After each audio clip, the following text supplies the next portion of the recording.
This is the Mobile Tech Podcast, brought to you by worldpodcasts.com. Now here's your host, Tech Girl, Miriam Joie. Brought to you by Mint Mobile. Stay tuned for a special offer at the end of the show.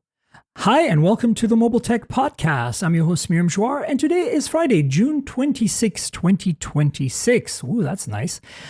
And I'm here with the lovely JV. How's it going, Joshua? What's going on, everybody? Great to see everybody. Great to see you as well, Miriam. Thank you so much for having me. Absolutely. It's been a while. Listen, it's Pride Week and Pride Weekend here in San Francisco. Happy Pride to everyone. I'm going to go celebrate and do the Trans March after this. So it's unfortunately not sunny here. I don't know what LA is like right now, but San Francisco is a little cranky weather. It's a little cloudy, I will say. Listen, we have not seen each other at Computex. We both covered it extensively, and I wish we had time to talk more about some of your experiences there, especially around the NVIDIA Spark stuff. But we have some other interesting things to talk about. Smart glasses. We didn't really get too much into depth with the AWE stuff last week. Love to hear your thoughts because you went. I know you've been testing Xreal glasses for a long-term review, and you just published a video not too long ago. Let's talk about that. And of course, the new Meta glasses that are no longer Ray-Ban branded. They now have, SLR or whatever, Luxottica. They're partnering with them, but in a no-name brand, like a Meta brand. So I'm curious to see your thoughts on pricing around that. I still feel it's a little high, $299 for those things. I feel like they need to hit like that less than $200 price point to make this work. What are your thoughts? I think eventually, if it does get to that point, we will end up seeing way more of these glasses out there. And $299 though, I actually had a few people hit me up after this announcement and ask me what I thought about those glasses, with a couple of the little caveats of but it is Meta, so what should I know about security and stuff like that? But they tried to address it with these glasses, a little bit at least. What I find so interesting though, $299, not a bad price point, could be lower, but even though they're not Ray-Bans, they still kind of have the shape of them, unless you go to the other ones that are the Kylie Jenner shape and whatnot. Vibe, yeah. But the thing is, the lower end price you get when it comes to these glasses, the less they look like glasses you would wear every day. True. That's just kind of my thought, because I have put prescription lenses in Meta Ray-Bans, the Gen 2s. Right. And I like using them every day. I don't really use the camera as much as I thought I would, but I like the speaker, and they look halfway decent on my face, to the point where people have to look a little bit closely to see that little hole on the left to see where the camera is. But these days people are just getting kind of skeevish about having a camera on your face anyway. So if glasses like this are going to come out at lower price points, isn't that kind of proliferating all of that? It's kind of making it so that everyone has a camera on their face, and I don't know, take for that what you will, I guess. I think you make a valid point, but at the same time, I feel like there's a lot of people that are just simply not going to buy these for the reason that it kind of creeps them out, right? At the same time, those of us who are creators right now, I feel it's too expensive to have a POV camera, and this is a good solution. But I think that considering how relatively fragile they are, how short the battery life is, relatively speaking, especially when you use the cameras. True. To me, I'm not seeing it as a replacement for my day-to-day glass. I'm seeing it as a POV camera thing that I wear when I go to an event. And the battery will last the 1 hour or 2 hours I'm at the event. And I can put prescription lenses in it because I would need it. But at that price point, it's hard to justify when I've got my regular glasses where, here I am talking wearing Versace glasses. I mean, look, I am a fancy, crazy, person when it comes to my frames. But by the way, it was completely just the color. I used to have Celine glasses too. I didn't even know who Celine was or what Celine was. I didn't know it was a fashion brand when I got the glasses, the blue ones I used to have. All I'm trying to say is that I tend to pick my glasses because of how they look, not how much they cost. And so my lenses are the most expensive part for me, always. Sure, so I'm already spending $200, $300 on the lenses. I'd rather the frame be less than $200. Yeah, that makes sense. And especially if I'm not going to wear it all day, especially if I'm using it as a creator and it's a tool for me. Because I'm going to lose them, I'm going to break them, I'm going to drop them. The battery life is going to be sucking. It's going to die very soon. Like my Galaxy Ring, we'll talk about wearables. My Galaxy Ring's battery is finally starting to peter off. Oh, okay. It's not Ultra Human's done the same. Those are the only two I've had. I haven't had Aura or others. Yeah, I don't know what it is, but I get this kind of steady charge duration, and then they taper off after some time. And it's pretty obvious. Within like a month, you start getting like, you're going from 5 days or whatever a week down to like, 1 day less and then 1 day less. It's basically like, whoop, whoop, whoop. And you can tell the battery's just like, I've given up. And I don't know what it is. Maybe it's because I've taken too many, hot tubs and with the Ring. I'm sure the thermal shock is not good for that battery. Maybe it was my time in Thailand and Taiwan where it was so hot. I mean, especially Thailand. Taiwan, we were inside a lot, right? Because we were at an event. But that is true. In Thailand, I was sightseeing and it was super hot. And I'm wondering how thermally resistant these batteries are. Also, my Ring is almost 2 years old and I did not wear it for about a year. So like it was stored in its battery case and charged relatively regularly. So I'm not sure how good that is for the battery. But my Ultra Human, both of them died within a year because of bad batteries. And I love their Ring. I'm very happy with it. And they're sending me new ones. But this is a problem we need to resolve. And I'm going back to glasses. I think that because these tiny batteries are I think they're going to be susceptible to the same thing, especially when you're not wearing them every day. Like the Ring, at least you wear every day. And I'm also worried about our earbuds, right? Like I get enough earbuds to review that I have a new pair every 3 months and I don't know how long they last. I stop using them and I probably have a graveyard of non-working earbuds in a box somewhere that because I haven't charged them in a while, I'm probably not going to be very happy battery wise, right? But what are your thoughts on all this? Like, it's hard, right? I do have a couple of questions as far as the Meta glasses go. Well, first of all, as far as battery life is concerned, I feel you on that because I had the Aura Gen 3 for quite some time. It took them a long time to get to Gen 4. And by the time they announced it, my battery life was starting to go down on the Gen 3 as well. So like it does eventually happen. There's just no getting around it. As far as the Metas go, I do have a Gen 1. And like you said, I don't wear them every day. So I don't have a real idea as to where the battery life actually is on that now. Like there's no like battery health page. That's what I mean. Every device needs a battery health page. Mm-hmm. Right? So a couple questions on the Meta glasses though. Where do you land on this whole idea of having, because these are the ones, despite being the lower priced Meta glasses, that have the new Spark AI LLM on it? Yeah. So like, do you use stuff like that more or less? So here's my take. I have a pair of Meta glasses. They're the Ray-Bans, but they're not the iconic Ray-Bans. They're the other shape. They were given to me for free. Not from a PR person, but kind of like a hand-me-down from another journalist who was like, hey, I got these. I don't need them. You want to try them out? And when I looked at how much it would cost me to get prescription lenses on it, I was like, no, I can't justify that. Plus, the style is not right for me.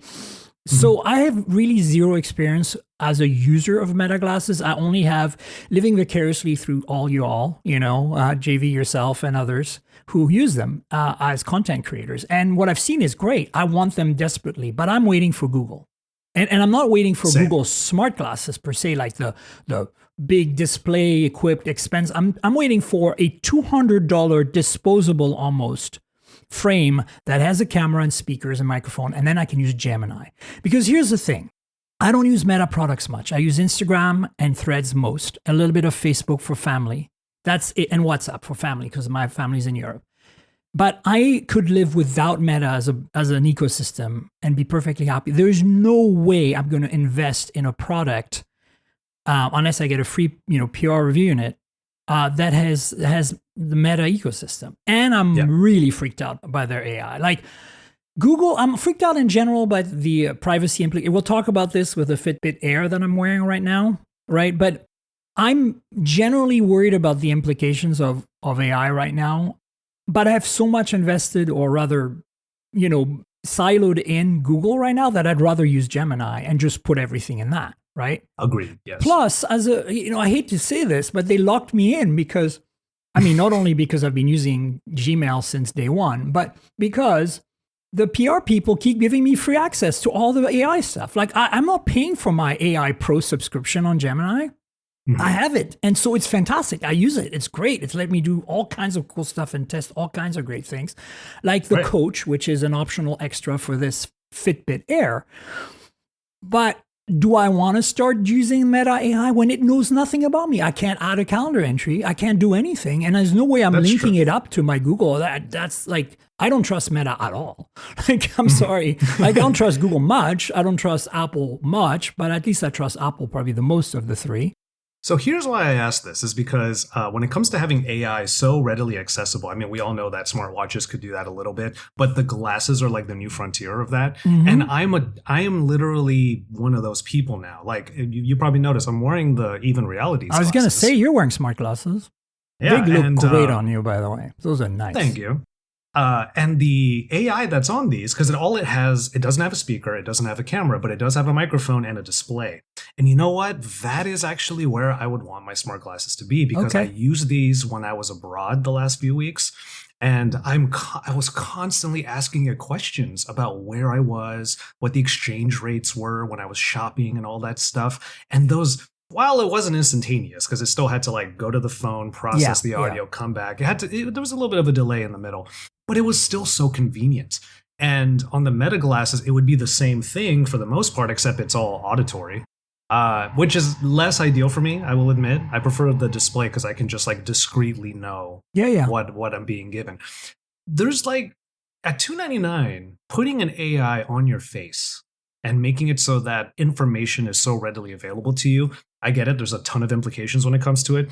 But when I had these glasses with me, I don't know, it kind of turned me into a little bit of a believer. As long as you have your own personal guardrails as to what you use these things for, then yeah, it's actually kind of freaking useful to have it right on your head. But they have their own AI, right? Or are you connecting to Gemini or something with these? Yeah, the Even AI is its own thing. I don't know what it's piggybacking off of, but you can also use, they have like their own version of Perplexity that you can change to if you wanted to.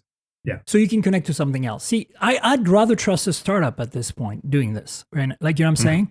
Like, if I'm just asking about the weather and unit conversions, I could just use Meta's Ray-Bans or whatever, the new glasses. Yeah. And again, just to be clear, I don't want anybody to think, I think this is great. This is progress. The fact that Meta is making cheaper, even though they're not as cheap as I'd like, $299 is a great price point. I think they look good. I think that, EssilorLuxottica, whatever they're called, are, they're gonna be a good partner for them. My big question is, how much do you want to give Meta your data? And that's where I draw the line personally.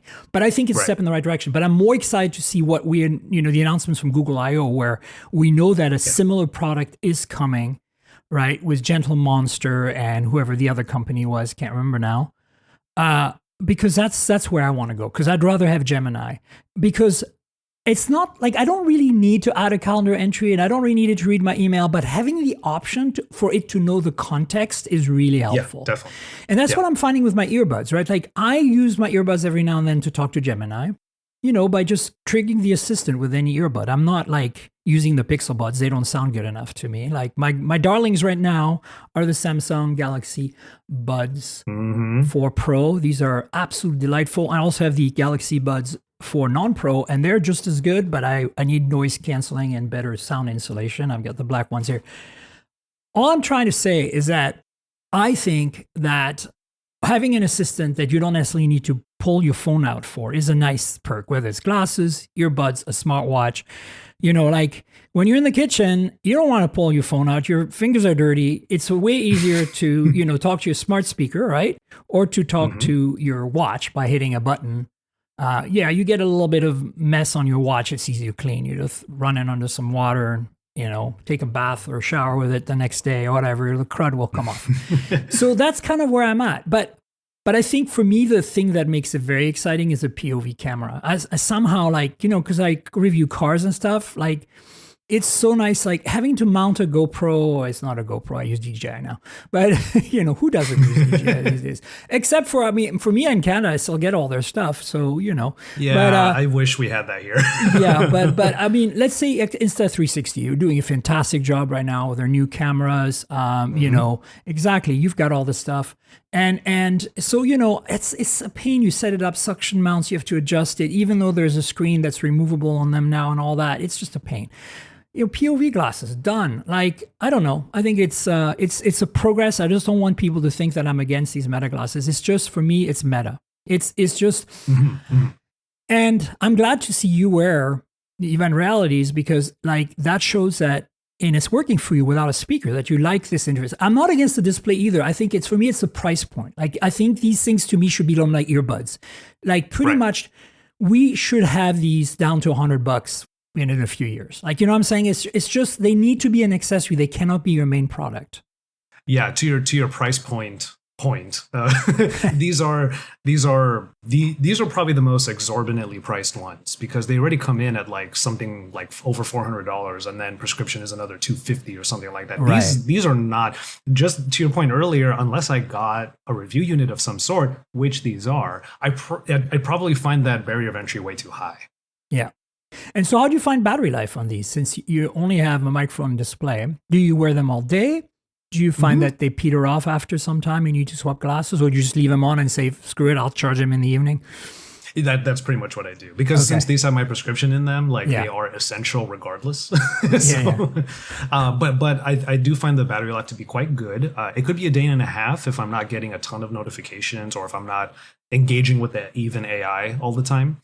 But ultimately, it's one of those things where I have the case on my nightstand. Every night, I take them off, put them in that thing, and then, that's awesome. I'm fresh every morning. You're living the cyborg life. I love it. A little bit. Speaking of Xreal, so you spent, a year with the Xreal 1Ss? So that's funny. My script originally said a year, and then I realized these only came out at the end of last year, so it's only half a year. Oh, wow. It feels way longer than that. That's right. So what's your take? These are the Xreal. They're purple, these are the right? Xreal 1S, actually. So not Is the it one purple? or the one. Am I right?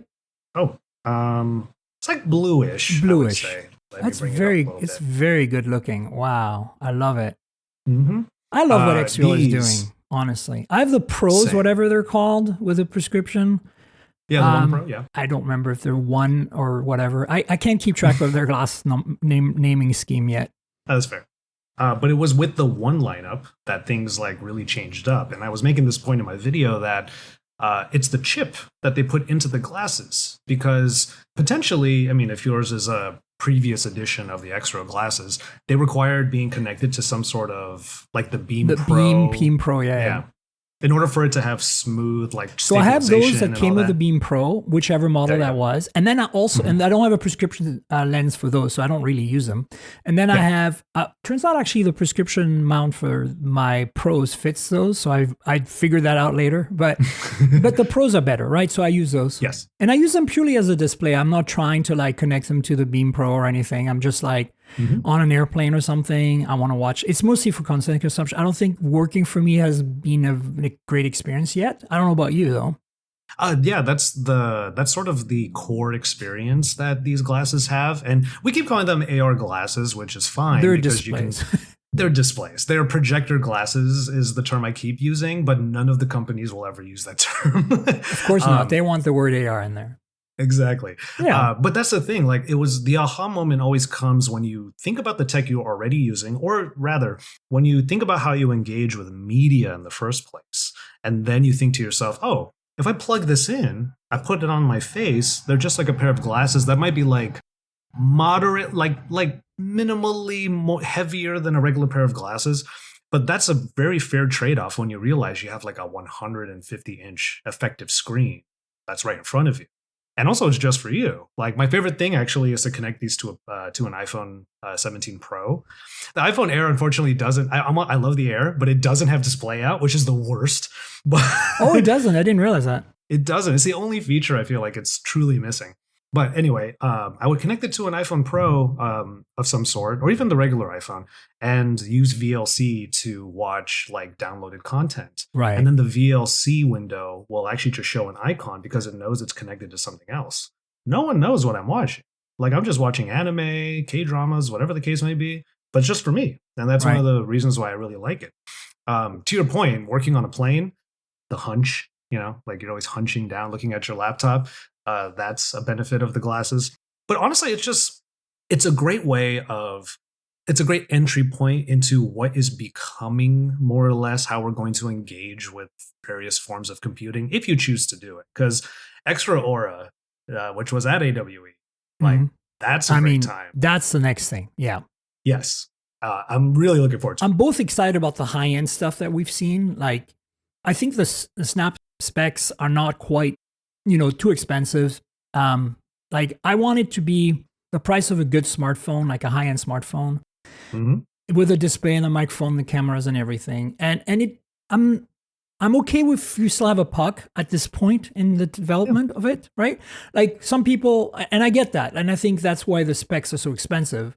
But I think that to get the battery life right now, we need a silicon carbon battery and a little puck is probably the best solution. But that being said, at the same time, that super low end $200 price point or whatever we're talking about, where it's not really that smart and it doesn't have a display is really interesting to me. But yeah, I think, look, Xreal kicks butt. Like I think they're the leaders when it comes to displays, and the quality is unmatched. I love their stuff. I just wish I had a really good use case for it. I have not really besides watching films on planes, I have had a hard time kind of like trying to do what I do with my, 2-pocket laptop, which is my folding book style phone with a folding keyboard, which is Michael Fisher's favorite thing to do. But I've been doing it for years. I had an OKO Model 1, the tiny little Windows computer that's like this 5-inch screen. I had one of those back in 2005, and I had a folding Bluetooth keyboard and a folding little tiny mouse, and my Sony Ericsson T68i as a GPRS 56K modem via Bluetooth, and the whole thing fit in a few pockets. And so I've been doing this stuff for a while, but that's been my productivity approach when I don't have the real estate because I'm not in business class or whatever to use my laptop. But I need to start exploring, and I think that Xreal's coming out with some new products soon. And I'm looking forward to trying those out because, again, the price point is going to be hopefully lower. They have the entry that I don't know if entry level is already the name, but it's out in China already, like where there's a website for it. Oh, okay. I wasn't sure if they were out yet. Anyway, the point I'm making is that, with all the prices going up, we'll talk about what's going on with that right now. It's kind of crazy. So cheaper for me is kind of like the sweet spot because obviously I'm not going to wear these all day. Like they're displays. You don't want to do that. So, and then there's this prescription factor that adds cost to it.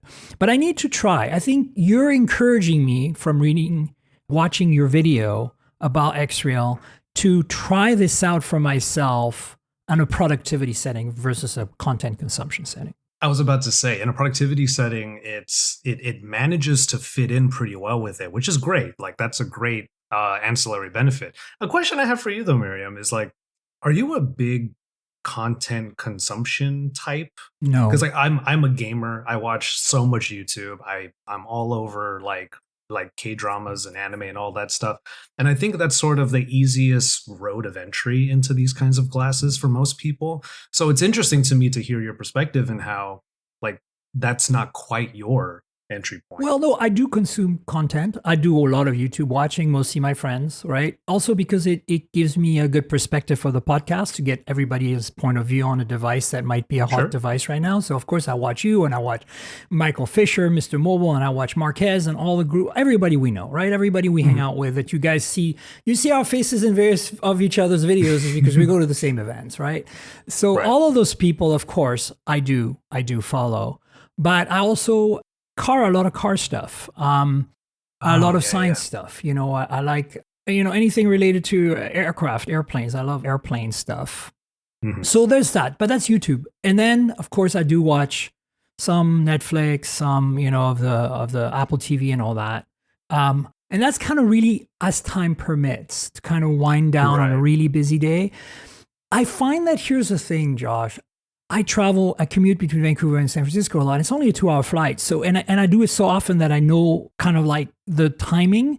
And so I find that generally it's best to use that time to plow through some emails on my folding phone without even a keyboard, just like thumb typing in the corners kind of thing, catch up on the things that I refuse to do in my office because I'm in my office, God damn it, I'm going to create content, I'm going to write, I'm going to do stuff, right? I got this big screen, lots of technology, etc. Whereas on the plane, I'm like, let's plow through email. So if it's a long flight, like our flight to Taipei, 13 hours, I spent 8 hours editing the podcast that week because timing-wise, I needed to get it done. Like this was killing the time I normally edit the podcast, both video and audio. And that can take a half day for me. So I spent 8 hours on it. MacBook Neo, Started at 100%, ended at 40%. Battery life on that thing is killer. Wi-Fi was off. I was at 1/3 brightness. All of that is coming up in my review on hothardware.com. I finally filed it. They haven't posted it yet, but my MacBook Neo review is coming out. Sadly, we'll talk about that in a second.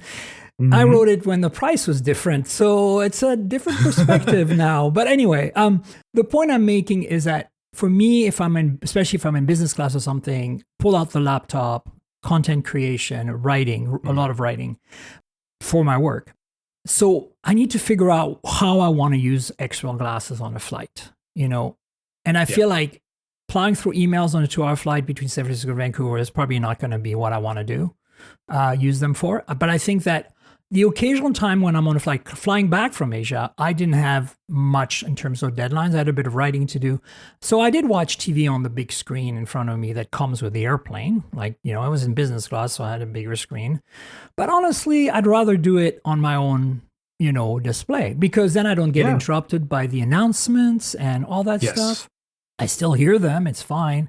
But, yeah, that's kind of where I want to try it. But it doesn't happen often enough, right? It's like flying to New York is another thing. I find that 5-6 hours is productive time for me. So I should try that. That's where I think would be a good, write something with the glasses on my face. And that's so funny you say that, though, because like I've been called out on this in a funny way, that on flights, that's when I disconnect, actually. Oh, good. I mean, if you can do it, great. Yeah. But I don't think I should half the time, though, because I have so much work to do. But and the other thing is, especially being on United flights, more and more of them are starting to get Starlink. So I have less of an excuse. Mm-hmm. So it's like, oh, you have really good Wi-Fi. Why aren't you responding to my email? I'm like, I know. I'm United as well. And, here's the thing. Like, it's hard for me because I am always constantly behind on everything. So when I see like a 5-hour flight in front of me, I'm like, oh yeah, catch up time. No distractions. I need to do that. Yeah, and so no, but I respect those people who say no. Flight time is disconnected time.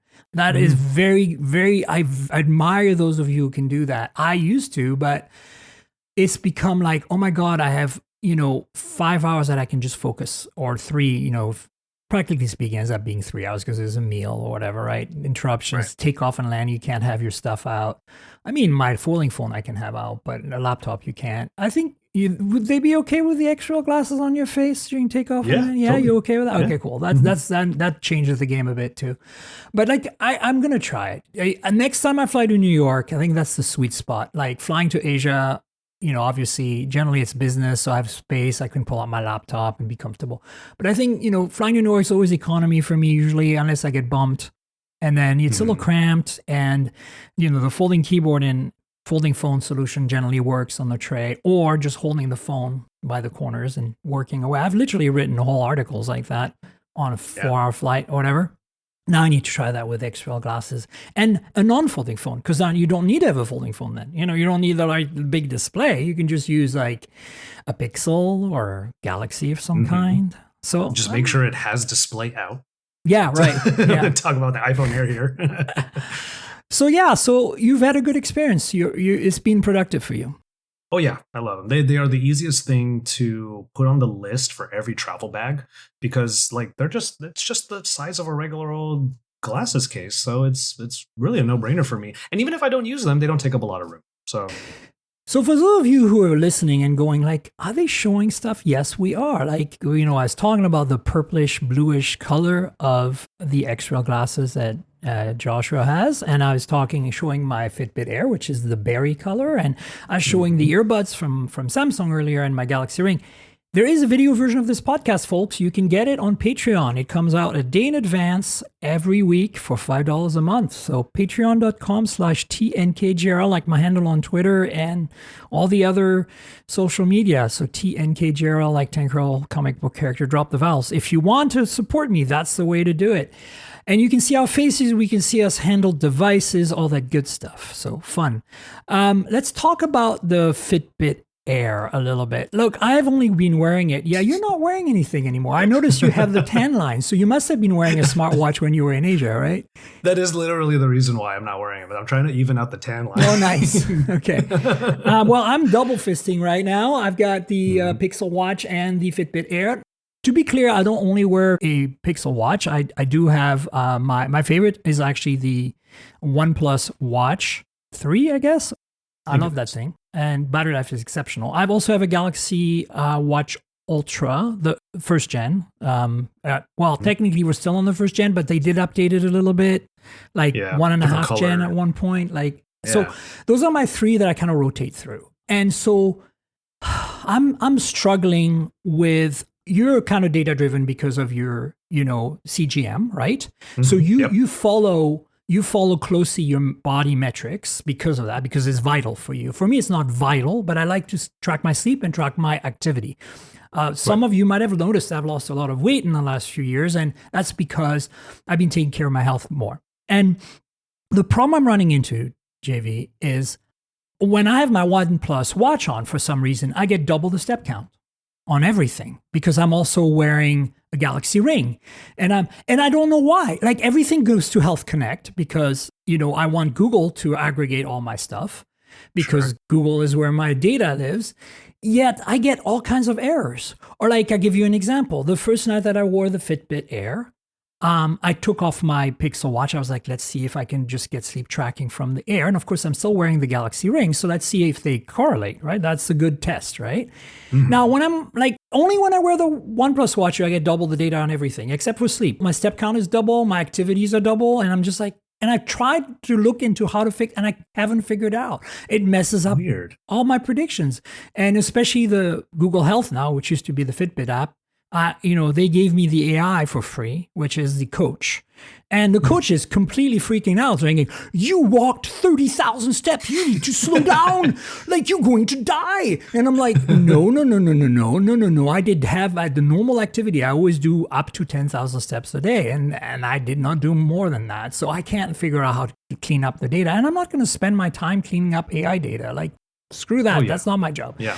So I'm having a lot of issues there. But back to the Fitbit Air. The Fitbit Air, first night I wore it, it lost an entire hour of my sleep somewhere because my Galaxy, I kind of know what time I went to bed. I knew what time I woke up. I knew that I wasn't awake at any point more than going to the bathroom once or something. And so I knew I had a decent night of sleep, but it lost an hour somewhere. And my Galaxy Ring counted that hour. So I knew there's some disparity. I'm not blaming the Fitbit Air per se. Maybe I need to tighten it or whatever. So I did that the next day. What I did notice, though, is that I was able to tell the Google Health coach, hey, that is not accurate data. Can you please get the data from my Galaxy Ring, which you can find through Health Connect because it's connected, and update the record to match the Galaxy Rings? And it did. Oh, nice. It told me I found the data. I'm updating the data. Indeed, there is more sleep. The sleep times don't quite match. Are they accurate? I'm like, they're close enough. Just grab whatever you think is right. And it did. So I have to say the AI, the coach feature, I would never pay for it. I'll be clear. Okay. Like, I got it for free through Google PR. But I'm just saying, this is a $99 device. It's pretty reasonably priced. I think for those of you who don't want to wear a ring or don't want to wear a watch, this might just be the ticket. Because if you want the basics, sleep, activity, steps, all that stuff, SpO2, all that stuff, that's it. Get the Fitbit Air. It seems really solid. It did start getting my sleep properly after that. And then the other thing I would say is, if you are like, kind of hardcore, like Victoria Song, whose review I'll link to on The Verge. I was just reading that before, I mean, she's hardcore because she reviews the wearable, but she also has, she tracks stuff more than I would. And the coach from Google is, I have to say, it's pretty impressive AI. Like, it's giving me when it gets good data, it gives me some good recommendations. Tells me exactly. I have to say, I'm very impressed. So now that would be my biggest thing. It did that with my Pixel Watch before, right? So you don't need the Fitbit Air for your Pixel Watch or vice versa. But if you don't want to wear something that buzzes and lights up and is heavier in bed, but you also don't want to wear a ring for whatever reason, maybe professionally you can't wear a ring, like you're working in construction or you're a carpenter or something, and the last thing you want is your ring getting caught in your power tools. That's a danger. Yeah. So people don't wear rings a lot in some jobs. Maybe this will do it. And the price is right. And forget Whoop, honestly. Like, I've always thought Whoop was too much. Like, I understand some people want that extra data and it's what they like. I feel like wearables should help us simplify and optimize our lives, not make it more complicated by throwing data in our faces and confusing us and making us second guess ourselves. And Victoria that's writes fair. about this a lot. Like, how do you feel? Because you're tracking your data for very important health reasons. Exactly. And one thing that I need to double check is whether or not the CGM data is actually being fed into Health Connect properly. Because to be completely fair, I have not seen my actual glucose data in the health coach. That being said, I have made it very clear to the health coach. I want you to keep in mind that I am type 2 diabetic and that after every single meal, I need you to help me get my blood sugars down by giving me like quick 15-minute walks or 15-minute exercises. Yeah. And it reminds me twice a day because I told it to be like, hey, did you happen to like do a quick thing after a meal? Make sure you do that. And I love that because it's very personalized, even though like I may not be getting all of the data that I want in the Google Health app, but that might be on me. I got to double check if those connections are being made. But what was really interesting for me, now I don't have it on right now for the listeners, but I was wearing it throughout all of those trips abroad. So it was Computex, I went to South Korea right after. And the Google Health app was tapping into my location data because it's already obviously there and just telling me that, hey, we see you're in Korea. You just got there from Taiwan and it's 1 hour time zone difference. But still, because of the long travel day, maybe you should take it easy today. Maybe you should like not go for your 5K runs or anything like that, or 5K training, I should say. I'm not that good yet. But the fact that it was able to tap into all of that just made it feel that much more personalized. And I'm really enjoying it because of that. I'm even looking at it right now. I was scrolling back on my Android phone here. You're settling into the Soul Rhythm perfectly. Closing out your first full day in Korea with 12,000 steps is a strong start for your glucose levels despite the travel. And I was like, yeah, it was. Yeah, no, it's done some magical things for me too. Like it knew that I was changing time zones. Like when I came back to the US, it was just, and this is my Pixel Watch, right? And it was like, you need to slow the F down. Like you're just jumping back like nothing happened. And no. You're not there. Your energy levels are messed up. Your sleep is messed up. And so it was nice to have the voice of reason in a way, saying like, cause I'm very unreasonable. I tend to be like, yeah, nothing, like, stick my head in the sand, whatever time zones. I'll just gonna plow through this, like, And so, and I'm not, I'm old. I'm not able to do that as well as I used to. I'm in my 50s. So, it's like, so anyway, look, it's been very helpful. Yeah. The other thing that I would encourage people to do, if you do end up like adopting this $99, right, for the Fitbit Air, this $99 platform, we'll call it a platform because you also have to pay for the Google Health Coach and whatnot. Well, if you want the coach, and that's the beauty of it, right? Like the thing is $99, you don't have to pay anything to get your basics tracking. Of course, you're giving all that data to Google, right? So they're going to use that data. I'm sure like the terms of service somewhere says that they can farm that data anonymously to improve the coach, which is a paid stuff, and also to teach the LLMs that do the health stuff, right? Like, that's true. And that's fair to me, right? Like, I don't mind that if it's anonymous. But to that point, then you might as well get something out of it. So, like, there's a part of me that's like, what you put into the Google Health Coach is what you get out of it. And I guess especially during the sleep tracking and the steps count and all that stuff, right? Oh, 100%. But what I mean is, like, if you do pay for the Google Health you pay Coach, for it, yeah. And then you might as well get some real use out of it because during the trip, obviously, I'm going to be in Taiwan. I'm going to be in South Korea. I'm going to be eating all the food. So like after every meal, I would tell the Google Health Coach, hey, I just had some fried chicken. So I'm screwed now. Can you suggest for me a workout that I can do within the next hour, but with no equipment? I'm just in my hotel room, all of that stuff. I'm literally being very forthcoming as to what my conditions are. And it's like, sure, we got you. Here's a 20-minute workout that includes way too many lunges. And then, but I did it and like I felt good because of it. So like what I find so interesting is and this is not just with the Google Health Coach. This is starting to become something, like I was saying before, with even realities. Yeah, Oura. The more I engage with it. Whoop. All these companies are doing, I think, a pretty decent job with their AI stuff overall. And this is a good example of how AI can be good, folks. Exactly. Like I really do think that, very like, and this is like, forget the word AI for a second. This is all about machine learning. This is all about looking at a whole bunch of data. Like, think about the amount of data these devices collect on you every day.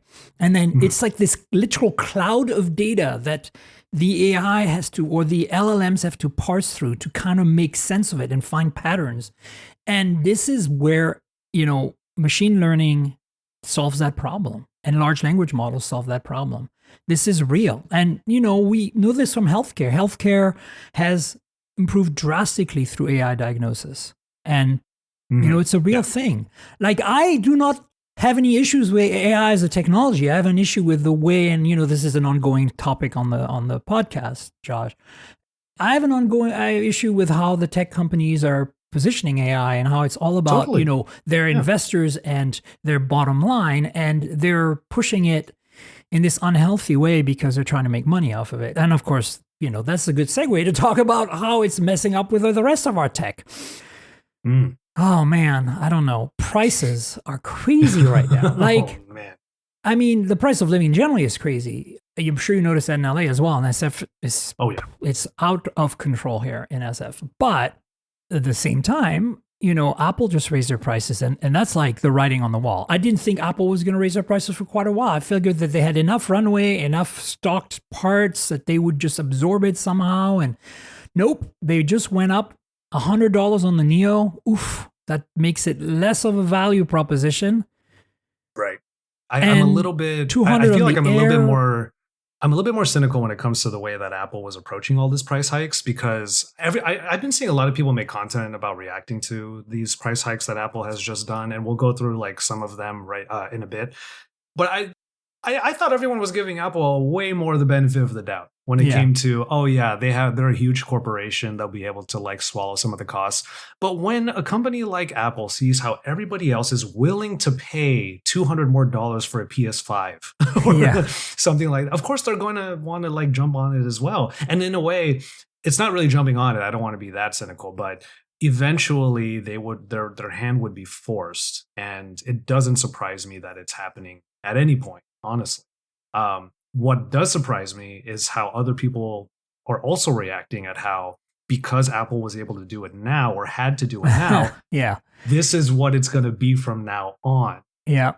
Like that gets me, I don't know, that sucks, because look, I knew even if things get better, they're going to have these prices in the future. Yes. That's what worries me. I knew it was coming eventually. I just feel like, unfortunately, it came a little earlier than I thought, and the hikes are a little too high for some products. Like, I get it. Like, I still think that, we talked about this in one of the previous episodes, that it's the more affordable product going to be hit the hardest. And like the Air being $200 more, that was a good price, $1,099 for that SKU. I kind of regret not buying one. I was thinking of getting one, M5 Air, because I'm on an M2 Air, and the M2 Air in terms of performance is about the same as my MacBook Neo, which is great, but I could use a little more.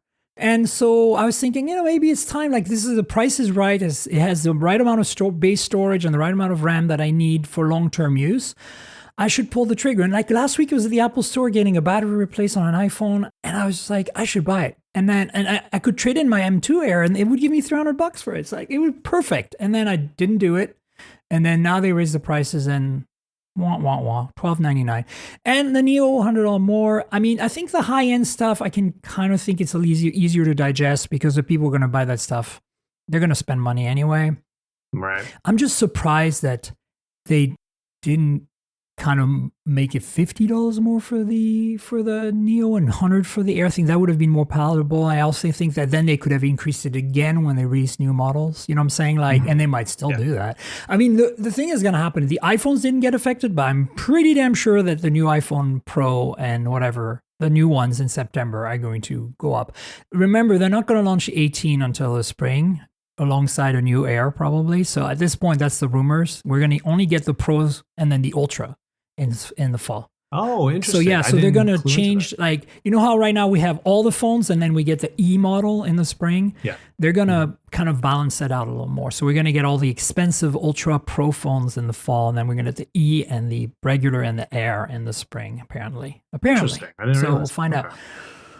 Look, I'll list a link to the GSM Arena. I have a nice summary and a table. Like, there's a lot of articles written about it out there, but I feel like they don't judge it. They're just saying, here are the numbers, and you can see for yourself. And it's you know, This it's something. this 14-inch MacBook Pro one is the one that hurts me the most because that's the one I would get. That's the one you would get. $300. Like Oof. that's Yeah. $19.99 for a, and that's probably base model. I think. Yeah, it is the Like, base M5 too, oh not my Pro or goodness. anything. Yeah.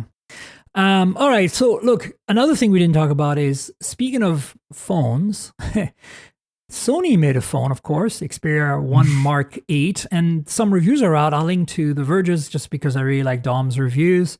There's nothing special about this phone other than it, you know, being the usual Sony thing. It has a headphone jack. It has a micro SD card slot. It has a crazy looking design. It has bezels top and bottom with the speaker and the camera and the selfie camera. It's very Sony. I'm a little bummed that they went away from their 4K, whatever they want to call it, OLED 21:9 display a while back, and now they're at only 1080p for that price. Oof. Like, at least Quad HD would have been nice, you know? I don't know. It's weird. But, you know, and the specs are solid, the cameras are solid. It's a phone for the fans. Like, the price is outrageous. The performance isn't really quite there. The battery's 5,000 milliamp hour. All these things that are really, you're better off buying a OnePlus 15 or a, you know, or even a Galaxy S26 Ultra at this point, you know. But if you're a Sony fan and that's all you buy, every 3 years you buy a new one, it's awesome. I think it's great. I love that they're making phones for the fans, same as the Sharp Aquos R11 that I talked about on the show last week. Like, that's sold only in Japan for the carriers by Sharp. Sharp still makes phones. Holy crap. And you know, I wish LG has stuck around just to make Halo phones, like the rollable. Like, that's it. Like, just make, you don't forget anything else. You make one flagship a year. It's insane, modular, whatever, like the crazy stuff that we knew LG could do. And forget if you make money on it. It's just there to exist and remind everyone, hey, we're the boss. You know, it's not just Samsung. We're the boss in Korea. And you know, I would kind of hope that somebody sees the light, because look, they sell enough TVs and washers and dryers. Come on, let's go. But HTC is harder. HTC, I don't think, could do it, especially now that they've sold their entire thing to, well, not now, like years ago, they sold their stuff to Google, right? Their entire division. Right. So, but at the time, I don't know how they could have rescued themselves, because they didn't really have Vive quite sorted yet. And even Vive today, you look at, you know, when you think AR right now, you don't think Vive, right? You do think of others more. So I'm not sure, but LG is, oh, come on, come back, LG. I echo that sentiment, especially just being in Korea, seeing LG's logo literally everywhere is like, yeah, you have to do well at home first in order to like expand. But if you only do well at home, that's not the worst place to be. I mean, look at Sony. The fact that I really thought they were going to stop making phones, because like when they stopped selling in the US, I was like, oh, this is the beginning of the end. This is how it starts. They pull out and then, you know, kind of like, I mean, look, I have a global audience. I am well aware that the US is not the most important market in the world, far from. But, you know, when you pull out of a major market, it doesn't matter if the US or another one, Europe, whatever, you know, it's like when these Chinese phones, the Ultra phones don't come to Europe, you're like, you know? Yeah. And now they are, which is great. So, I don't know. I like this Sony phone has flaws, but it also has delight. And I'm sure the cameras are great. I'm sure that the build quality of the materials, the way it feels is great. The hardware of the cameras might be great, but you saw that article about, or you saw the reactions behind their AI processing? Oh my God, that is hilarious. Yeah. I mean, they're clearly not doing it right. I'm very far from any arbiter of what Japanese taste is like, but having been there quite a bit and having grown up being a Japanophile, I absolutely adore the culture. And it also gives me a certain understanding that people just kind of, in Japan, they are, more than most countries, they are the type of people to be like, well, this is the way it's been done, so it will continue to be done that way. And Sony is a great company when it comes to the Xperia line to be like, you're right. We're going to continue to do it that way. This is what I love about them. Display, it's like, the design never changes. I know 5,000 milliamp, that's plenty enough. What are you talking about? You know. But look, it's funny because I love that they're persisting, even though it's not perfect. It exists, and it has some characteristics that are really unique. Headphone jack, micro SD, the build quality of the materials, the design is very cool. The fact that they're like, oh, yeah, we're having bezels because we're having speakers and a selfie camera. Screw you. We don't want bezel-less display. That's not a thing. We've been doing it for years like that. Exactly to your point. And so like I love that. I love that they're just doing their own thing. They're singing their own song. And I'm sure it's hitting. Some people are clearly buying them. I'm sure they're not making money on it, but whatever. Yeah. There's plenty more for Sony to make money on, Exactly. Exactly. Cool. Well, listen, we got a bunch of news items to rapid fire through here. Let's take a look. Okay, so CMF Phone 3 Pro is officially not happening because of the RAM apocalypse that we just talked about with Apple raising prices, everybody raising prices.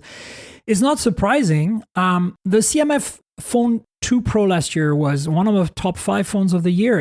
And the previous one, the Phone 1 the year before was too. It's an incredible phone for the money, and it's never going to happen again. And I get that, and it's unfortunate, but this is the reality we live in right now. So get used to it.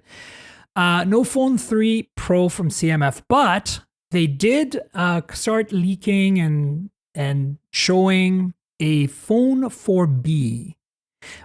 But I'm not sure that's going to be coming to North America. Yeah, so we have 4A, right? And so 4B with 2 cameras. So clearly it's a lower tier product instead of the 3 cameras of the 4A. And it's interesting to me because the mid-range, upper mid-range, or whatever you want to call the 4A Pro, is kind of like the best phones they've ever made, in my opinion. Like this is absolutely the best phone they've ever made, the 4A Pro.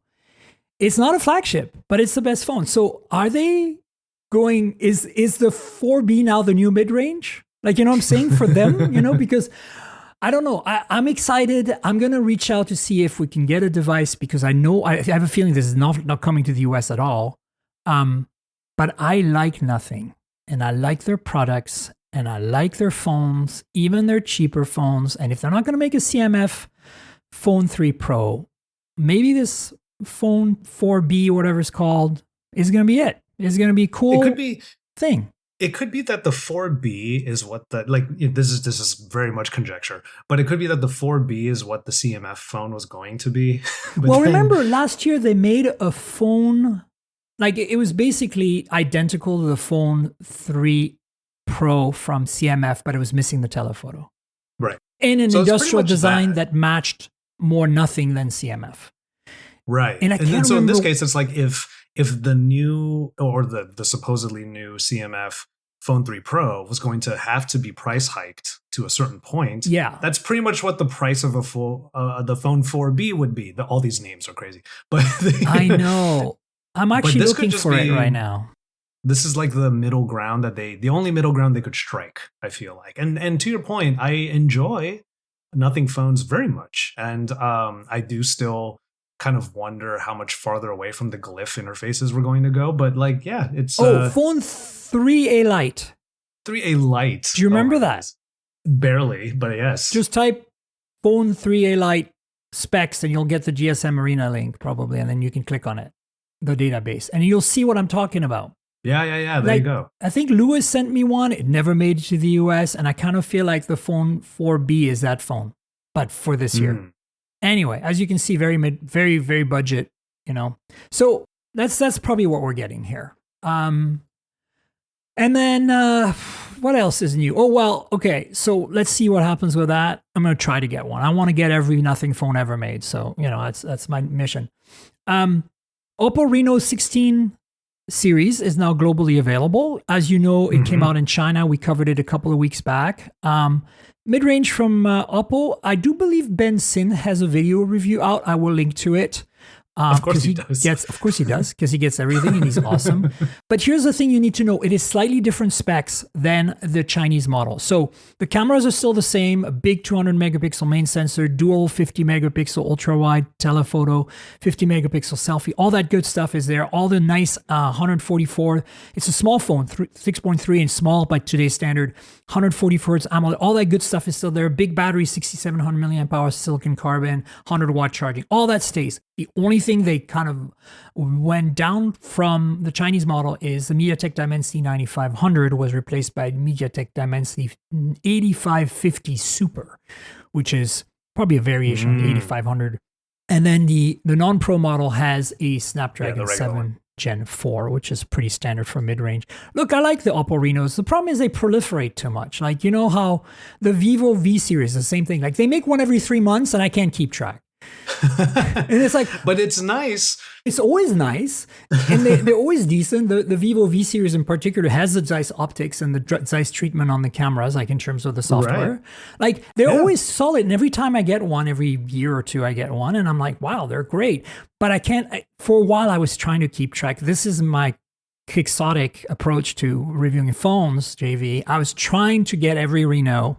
And that was a bad idea because after the Reno 10 series or 9, I think, I couldn't keep up. Like, because they come out so often. And I stopped. I stopped requesting them. There's a funny nuance. Well, first of all, I want to say that I have to applaud Oppo's, we'll call it like return to like the global markets. It's nice to see that happening. Great. And with the Renos. But what I find funny, it's good to see the Reno name come back a little bit. I made this point in a recent video on the Find X9 Pro, Ultra or Pro? Ultra, the new one. The new one's the Ultra, yeah. I believe it was in the Ultra because it had the built-in 10 times zoom. And I was like, we've been here before. Yes. And what's funny is that they're making a big deal about 10 times zoom being in the phone when I could just like go back in my YouTube history, the Oppo Reno 10 times zoom. Yeah, that was the first Reno. Yeah. The first Reno was the first phone with a periscope telephoto, and it was a 10x periscope. And look how far we've come. Like the Reno had the 10 times, and now it's like, look how good a 10 times zoom is. But at the time the Reno came out with the 10 times, they introduced that brand, and they weren't quite sure what to make of it yet. And remember, the X series wasn't out yet. The Find X, remember the motorized Find X? Yes, I do remember. That was after? I'm pretty sure it was after. Yeah. And so, then the X became the flagship. Like with the Find X2 Pro, that's when they were like, okay, we're doing this right. What a crazy time that was. Motorized cameras coming out. Oh my God, so good. No IP69 though, not on those. Of course. But I loved it. Oh, it's raining outside. I better bring my backup phone. I know.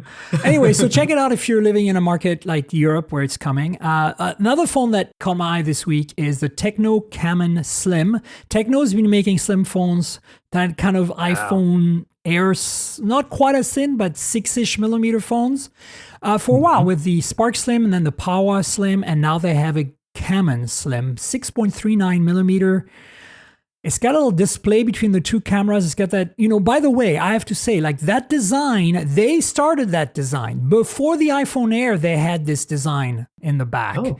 So like if you, the first Tecno, what was it? The Spark Slim, I believe, had that design before the Air. And so now, of course, this has a little display in the middle and some cool colors. The Mondrian one is the one I want. My God, it's so cool. This looks really cool. Yeah. I know, right? That's why I was like, okay, IP69, we don't know too much else yet in terms of specs. Let's see, 6.7-inch display, it's AMOLED, it's 1.5K, 144 hertz, MediaTek Helio. Oh, so this is a 4G phone, Helio G200. Oh. It's 5,600 milliamp hour battery, not bad for a 6 millimeter phone, 60 watt charging. Yeah, so this is probably, interestingly, there are markets, and I believe India is still a big part of that market that only needs 4G still. I mean, they have, well, Tecno is big in Africa, so that bet you they have parts of the places where they don't really need 5G yet, which is fine. And so a Helio chip really cut costs. Mm-hmm. That's fair. They could put a little bit more of that money in the display, which seems really nice, in the cameras, which seem really nice, in the battery. It seems like a silicon carbon battery of some kind. Camera, this is only one real camera in the back. Okay, 50 megapixel Lydia 600. Look, this is not bad. Not bad, no. Okay, well, look, I'm on board. I wish Tecno would send me devices. They've stopped a while back, and I haven't been able to get another one since then. Same with Infinix. They're just the two transient brands are not sending me phones. If you're listening, PR folks, hook me up. I loved your phones. They were cool. And this Mondrian one, I want that one. That's the one I want. I'm going to rock that instead of my Air for a bit. I don't have an Air as my main phone, but I do use it sometimes. So, hey, cool stuff. The last thing we have is the insanity that is Honor. We love them dearly. But Honor, you got to slow down a little bit, okay? Like 14,000 milliamp hour in a phone. Like, okay, you just did 11. Look, I predicted a while back that we would reach the 10,000 milliamp hour barrier. I didn't think it was going to happen so quickly. Both Realme did the 10,000 at the same time as Honor did the 10,000. And holy crap, having a phone with 10,000 milliamp hour battery is insane. And they're not particularly thick phones either. They're just like 8 point something, 9, like basically the same as an iPhone or a Galaxy. That is impressive. So this is a rumor. We don't know how yet, but the 11,000 milliamp hour phone is real. It exists. It's out there. And now we're getting a supposedly 14,000 milliamp hour. So they did the X80 Pro Max with 11,000. And now we're hearing that they're going to break the 14,000 milliamp hour barrier. Holy crap.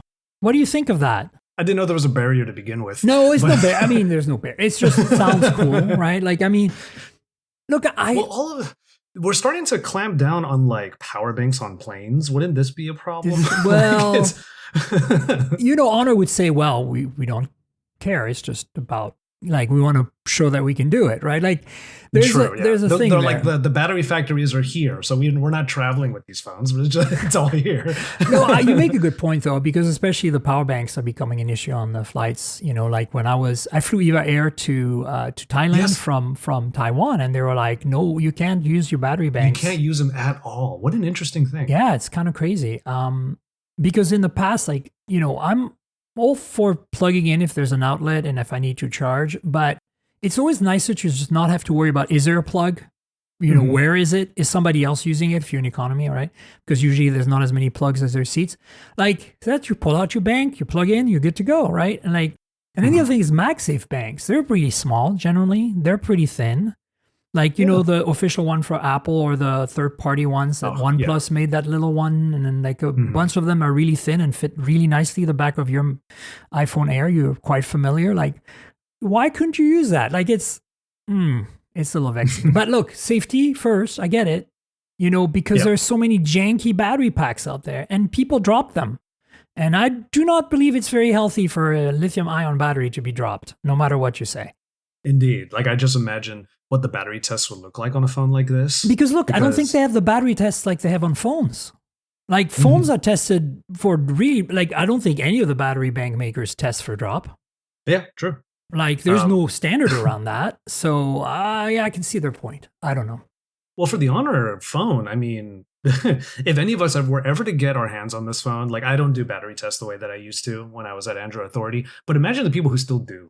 They're going to unplug it, play a YouTube video, and then 4 days later, they're like, it's still... Well, the 10,000 milliamp hour phone was like that. I did not run former battery tests, but it would last a week because it wasn't my main phone. I was using it casually every now and then. I'd pull out of a pocket and use it. Like, it's insane. That sounds pretty cool. It is cool. Like 10,000... The Realme with 10,000 was pretty solid. And I think it's still within the limits of what I think would be acceptable as a battery bank type thing. And you can use it as a battery bank because a lot of these phones have reverse wire charging at like 30 watts or something. So charge your friend's phone real quick. You just sold me. Yeah. That's the thing that makes it so cool. Yeah. Listen, Josh, we should wrap up. Do you want to tell folks where they can find you on the internet, your various channels and your social media presence, all that good stuff? Yeah, sure. Thank you again, by the way, Miriam, for having me on. Absolutely. You can find me all across the internet, all of the platforms at JVTechT. That's TECHTEA. And yeah, I'm mostly active on Instagram. I'm actually trying to like revamp how I do certain Instagram posts because on my Instagram profile, sometimes they auto-populate what you are on Instagram, which is like, why would you do that? But it literally just called me a Reels creator. And I was like, I do more than that, but I guess I have only been posting Reels. So that made me think I should do something else. I should post photos and other stuff. So I'm trying to like dive into Instagram a little bit more. But like Miriam said, I have put out some content recently about Computex, about Xreal very recently at AWE. More stuff is coming up soon, obviously. There's a lot coming up. So yeah, find me online. It's pretty easy to find me. Yeah. Go find Josh online, folks. Good stuff, good content, great videos, big fan. If you want to chat with us on social, I'm at Tankgirl, TNKGRL, on all the socials, like the comic book character, drop all the vowels, you get my handle. You can tell Josh and I what you think of this podcast. If you have questions, if you have comments, find us on social. I'm primarily on Blue Sky, Threads, and Instagram, but I'm on all the other platforms. My TikTok is slightly different. I had to add, the handle was taken, so I had to add 6'9", my year of birth at the end. So if you're looking for me on TikTok, not that I'm very active there at all, but it exists. So consider checking me out on social. And folks, the podcast lives at mobiletechpodcast.com. We're on all the major platforms, Spotify, YouTube Music, Apple Podcasts, everywhere. So please subscribe if it's your first time here. If you followed JV here, you'll get an RSS feed there. You can listen to the episodes there if you want as well. YouTube.com/mobiletechpodcast is where I post monthly videos, hands-ons, first impressions, unboxing, that kind of stuff. So check out the YouTube channel. You know how YouTube works. Like, subscribe, tell your friends, click the bell, comment, all that good stuff. And finally, I mentioned it earlier, there's a Patreon. If you want to support me, you can get a video version of this podcast a day in advance every week for $5 a month. Patreon.com/TNKGRL. You get us to show you some devices. You see our faces. Sometimes there's bloopers. Sometimes you go overtime. So check it out. And finally, I want to thank our sponsor, Mint Mobile. You know I review a lot of phones, so I'm constantly juggling multiple devices. While that's fun, it also means I'm spending a lot of money for wireless service on multiple SIMs.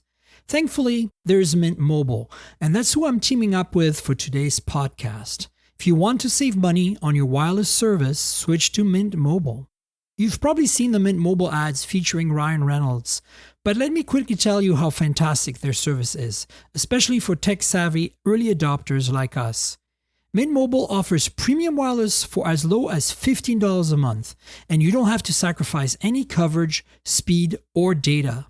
They're built on the nation's largest 5G network. They keep costs low because they sell direct to you online. They cut out the retail stores and salespeople. Why should you pay more than you have to for access to the same network? In my experience testing phones, Mint Mobile delivers the same data speeds and call quality as the big three for a fraction of the cost. Switching to Mint is super easy. Thanks to their eSIMs, you can sign up and activate immediately right on your phone from the comfort of your home. No more standing around waiting in line at a big wireless store. You can keep your current devices and phone number and easily switch services. And if your phone isn't eSIM compatible, Mint will ship you a new SIM card free of charge. The whole process only takes 15 minutes, and if you get stuck, Mint has a great customer service team to get you through it. All Mint Mobile plans include unlimited nationwide talk and text, plus lightning-fast 5G and free mobile hotspot. Mint will show you how much data you use each month and recommend plans that save you money. Mint also offers a modern family plan that lets you set up a super affordable family plan with as little as 2 lines. Use my link, mintmobile.com/mobiletech, to get premium wireless starting at $15 a month. Stop paying more than you need on your wireless bill and start saving big with Mint Mobile. And Josh, thanks so much for being my guest. Appreciate having you on the show again. So great. Thank you. I'm glad we were finally able to do it. Yes. It's been a while in the making. We're both super busy. That's why. Yeah, for sure. So folks, stay tuned. I'll have JV on the show in the future at some point. And of course, we'll have a podcast next week. Until then, cheers, everybody. This has been the Mobile Tech Podcast with Tank Girl, proudly presented by worldpodcasts.com. You can visit us online at mobiletechpodcast.com.